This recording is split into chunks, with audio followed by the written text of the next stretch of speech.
Salut les amis, j'espère que vous portez bien. Moi ça va super, je suis très heureux de vous revoir pour notre rendez-vous du samedi Destination Coupe du Monde et l'épisode 10 consacré au groupe G du Mondial 2022, le groupe du Brésil, de la Suisse, du Cameroun et de la Serbie, qui est quasiment le même groupe qu'en 2018 puisque Brésil, Serbie, Suisse étaient ensemble, seul le Costa Rica remplaçait le Cameroun. Avant qu'on commence, vous êtes de plus en plus nombreux à suivre et découvrir la chaîne, c'est super, on a dépassé le cap des 2000 abonnés, merci à vous.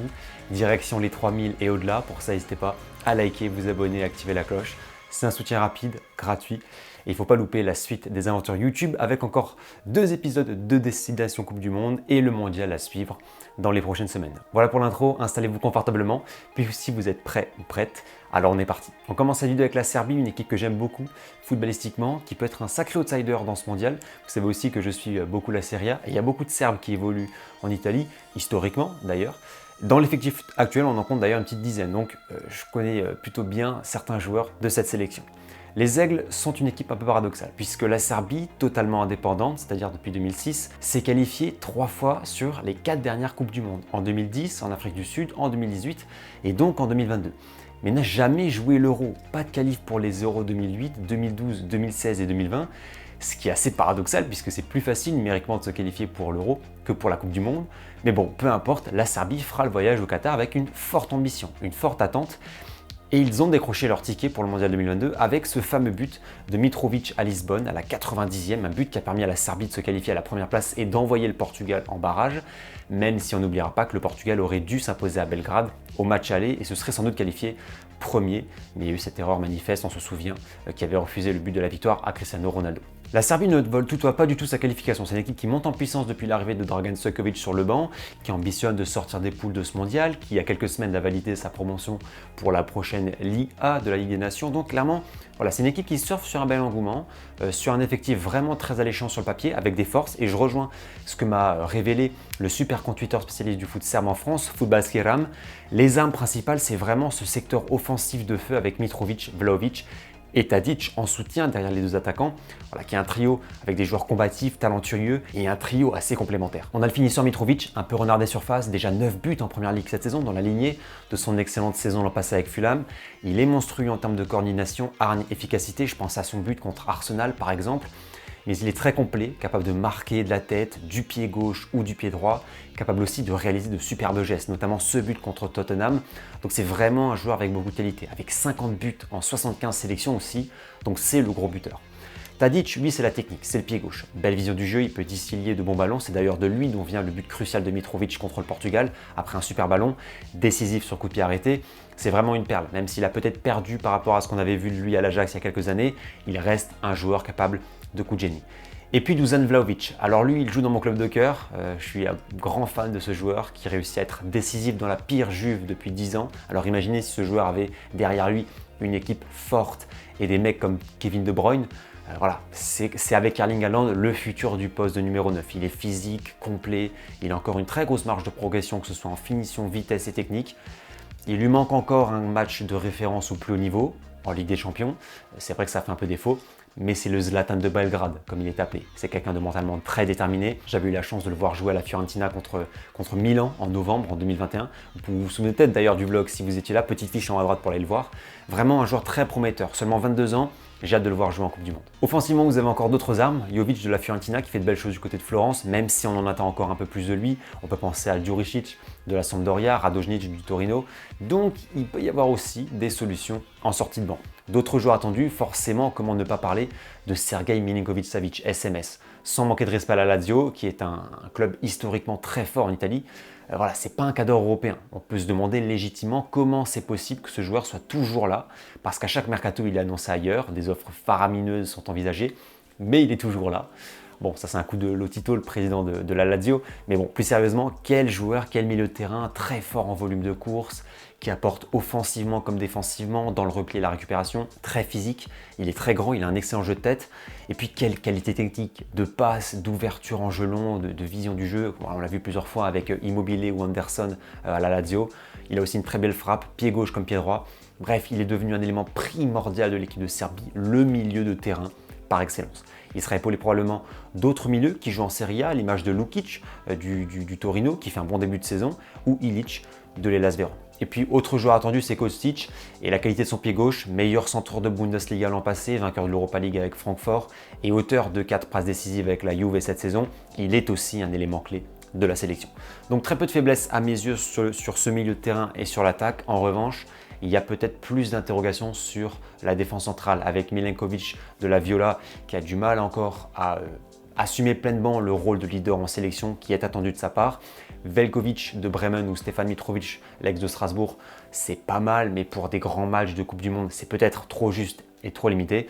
La satisfaction par contre à ce poste, c'est Stranija Pavlovic qui est monstrueux à Salzbourg, qui aspire à une belle carrière, il n'a que 21 ans et devrait être titulaire au Qatar. Enfin au but, Milinkovic-Savic du Torino, c'est le frère de Sergueï et auteur d'un bon début de saison devrait être titulaire, Rajkovic ayant perdu sa place depuis son départ à Majorque. Donc pour résumer sur la Serbie, une plutôt grosse armada offensive, des joueurs en confiance sur une belle vague de résultats et un sélectionneur Stojkovic qui a réussi à former un bon groupe. L'attente est forcément élevée, la pression aussi. Attention à la Serbie que j'ai vraiment très hâte de voir à l'œuvre.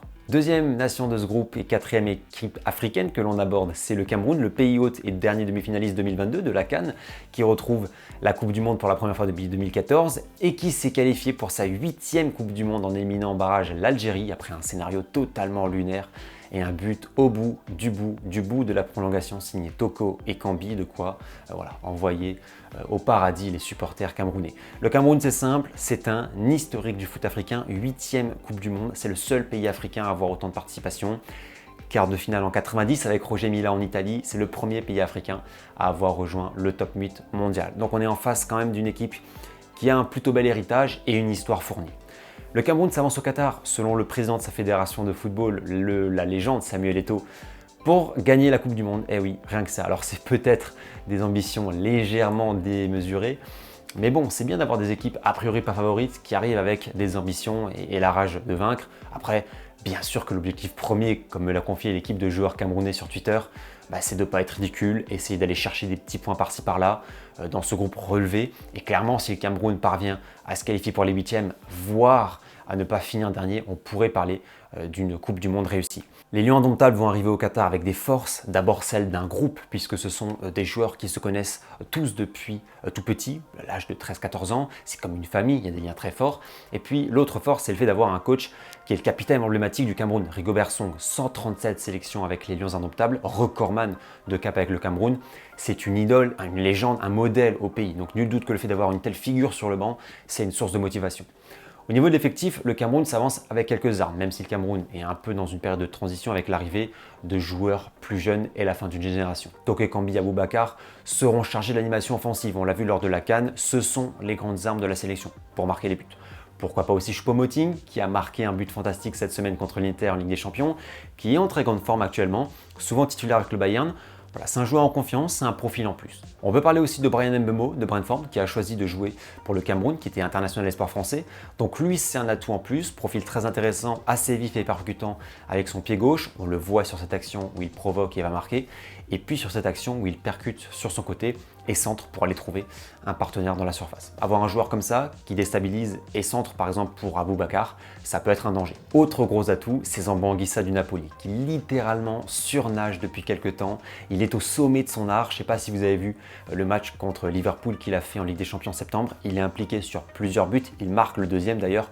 Mais c'était juste incroyable de sérénité, de précision, de technique. C'est un joueur qui a énormément progressé et qui est aujourd'hui le meilleur milieu de terrain du Cameroun, un des meilleurs milieux de terrain de Serie A, celui sur qui on attend beaucoup dans la construction du jeu, dans la maîtrise du ballon. Il est peut-être un peu esselé dans la mesure où le milieu de terrain n'est pas super fourni. Alors, il y a quelques joueurs comme Onana de Lens, Ongla de Vérone ou alors Andoua ou Gouet qui étaient titulaires contre l'Algérie en barrage. Mais ça manque quand même de joueurs établis qui ne sont pas forcément des joueurs de club, voire de championnat majeur. L'autre force, c'est dans les cages, c'est le gardien, c'est André Onana. Alors il est capable de quelques sorties manquées, on l'a vu plusieurs fois avec l'Inter depuis qu'il est arrivé, mais sur sa ligne, il est très fort. Ça reste un des meilleurs gardiens d'Afrique et clairement un dernier rempart solide pour l'équipe de Song. En revanche, la défense semble être plutôt fragile. Pas de joueur établi à ce poste, même si Castelletto a fait ses preuves en sélection, même si Christopher Wu de Rennes est un joueur d'avenir en défense centrale, ça manque un peu de renouvellement à ce niveau-là, surtout avec le vieillissement de Nkoulou ou Nga2. Et puis les latéraux ne sont pas non plus d'un niveau exceptionnel, donc des craintes là-dessus. Il y a peut-être un petit peu plus de pessimisme du côté du Cameroun que pour d'autres sélections africaines. C'est ce que m'ont confié les experts camerounais, avec parfois des choix qui sont un peu surprenants et puis des joueurs qui ne sont pas forcément alignés alors qu'ils performent bien. Moi, je trouve en tout cas que le Cameroun a des atouts offensifs vraiment top pour une équipe qui, je rappelle, avait Eto'o, l'un des meilleurs 9 des 15 dernières années. Pas facile de tourner la page. Donc il y a un secteur prometteur et plutôt complet qui peut permettre au Cameroun de rêver, d'essayer d'effacer aussi le souvenir douloureux d'un mondial 2014 au Brésil complètement raté. Retour en Europe avec la troisième équipe de ce groupe, c'est la Suisse. Un gros coucou à tous les Suisses de la chaîne, je sais qu'il y en a beaucoup qui me suivent, donc merci à vous les amis. Et la Suisse, c'est une équipe dont j'aime bien parler, à qui j'ai déjà réalisé un épisode de Zoom sur le foot qui a d'ailleurs très bien marché, une vidéo très sympa. Et une fois de plus, j'ai fait appel à la super équipe Foot Suisse sur Twitter pour donner un peu d'expertise aux propos sur la Nati. La Suisse s'est qualifiée pour sa 11e Coupe du Monde, la 5e de suite. C'est vraiment honorable pour ce petit pays d'Europe, enclavé entre plusieurs pays champions du monde, en terminant devant l'Italie en phase de qualif. Si vous étiez là sur la chaîne, vous savez qu'on était allé voir Italie-Suisse à Rome, le 1 partout avec le pénalty loupé de Jorginho. Le vlog est disponible en haut à droite. Donc c'est une équipe qui a fini devant le champion d'Europe en titre, qui a fait quart de finale de l'Euro 2020, brisant le fameux plafond de verre des 8e en battant la France, on en avait parlé, les champions du monde en titre bien sûr, et qui ne perd qu'au tir au but contre l'Espagne. Donc c'est une équipe en pleine bourre, c'est peut-être la Nati la plus en confiance de l'histoire qui arrive bien sûr avec de l'ambition au Qatar, passer les poules et pourquoi pas rallier les quarts de finale. C'est toujours à l'heure actuelle le meilleur stade les Helvètes en Coupe du Monde, stade qu'ils ont atteint 3 fois en 34, 38 et 54, donc ça fait très longtemps. L'optimisme est là en tout cas, certains joueurs parlent même de gagner cette Coupe du Monde, Mbolo Akanji notamment, et le sélectionneur Murat Yakin fait quasiment l'unanimité dans le pays, donc on a un climat vraiment propice à de belles choses. Au niveau de l'effectif, on a un trio offensif qui est devenu la grosse coqueluche des supporters suisses. C'est le trio Okafor, Mbolo et Vargas. Okafor, grosse satisfaction et révélation du côté de Salzbourg cette saison, seulement 22 ans, auteur de 9 buts TTC, dont 3 en Ligue des Champions, joueur d'avenir et pépite attendu pour la Nati, très vif et technique. Vous connaissez Vargas, Mbolo peut-être un peu plus en France, il joue à Monaco, c'est un avant-centre que je trouve assez complet et capable d'être tranchant. En tout cas, il est toujours assez tranchant avec l'équipe nationale. Présence aussi et toujours de Seferovic et de Shaqiri qui vont disputer leur 3e et 4e Coupe du Monde. Donc là, c'est l'expérience qui parle. C'est essentiel aussi au niveau international. Autre force suisse, c'est son milieu de terrain. Xhaka est un joueur extraordinaire quand il est dans un grand soir, sur un nuage depuis le début de saison avec Arsenal. De la densité du poids aussi au milieu avec Zakaria, So de Francfort ou Freuler. Et puis en défense, il y a du beau monde aussi à l'image d'Akanji, recrue de Man City. Excellent balle au pied pour un défenseur central, Elvedi ou Cher. L'axe en tout cas me paraît solide. Pour les latéraux, c'est un peu plus nuancé, notamment à gauche où Rodriguez ne fait pas l'unanimité et on a peut-être là une faiblesse. En revanche, le gros point d'ombre quand même, c'est de savoir si Yann Sommer, l'un des meilleurs gardiens du monde, très sous-coté, sera là ou pas. Il est convalescent d'une blessure au ligament de la cheville.